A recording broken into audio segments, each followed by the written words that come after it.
আগে 82 টাকা কিনলাম, 90 টাকা বেচছি। আপনি লাস্ট কবে কিনেছেন? পরশুটা। আজকে বলছিলাম আপনি রসিদটা একটু দেখান। আজকে বলছি 88 টাকা হয়ে যাবে। রসিদটা দেখান, আপনার রসিদ কথা বলবো তো। রসিদ দেখান। 90 টাকা বেচছি। ওনার 2 টাকা লাভ রাখে, উনি 1 টাকা।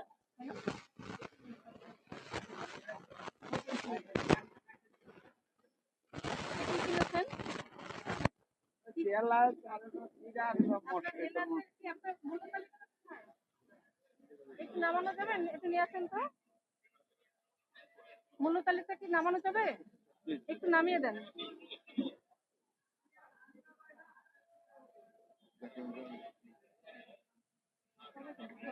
ওনার কাছে ছিল 15 তারিখ। কি লিখছেন এটা? ছোলা।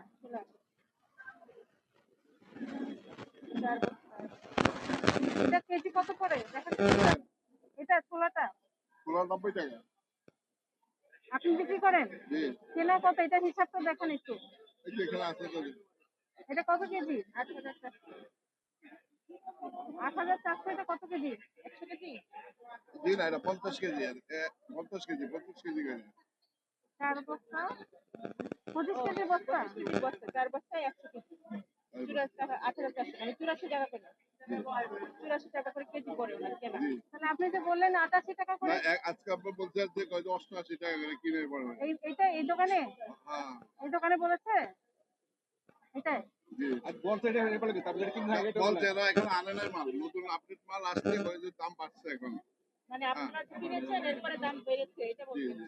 আপনার এটা স্টকে আছে তো এখন, তাই না? আচ্ছা আচ্ছা। আমরা এই জন্য তো 90 টাকা দিয়ে দেবো।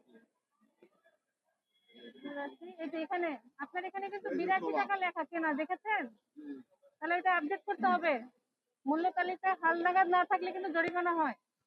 আপনি একজন লোক দিয়ে সুন্দর করে প্রত্যেকটা আপনি ক্রয় মূল্য বিক্রয় মূল্য দুইটাই আপডেট করেন।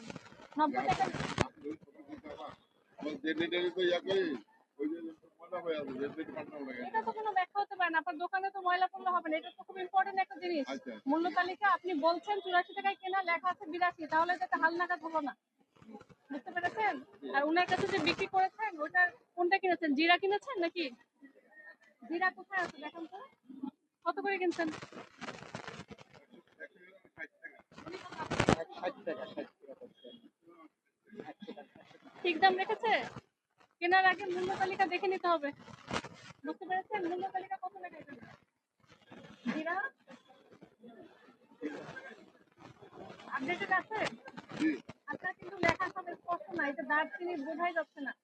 আপনি যেহেতু রমজান মাস আসছে, প্রতিদিন মনিটরিং হবে, প্রতিদিন টিম আসবে, এটার জন্য জরিমানা আওতায় আসতে পারেন। এর জন্য আজকে পুরোপুরি ভালো করে মুছে স্পষ্ট করে লিখে রাখেন, রসিদ দেখে ক্রয় মূল্য বসাবেন, আর যেটা বিক্রয় করবেন আপনার যৌক্তিক মুনাফা রেখে বিক্রয় মূল্য নির্ধারণ করতে হবে। ঠিক আছে?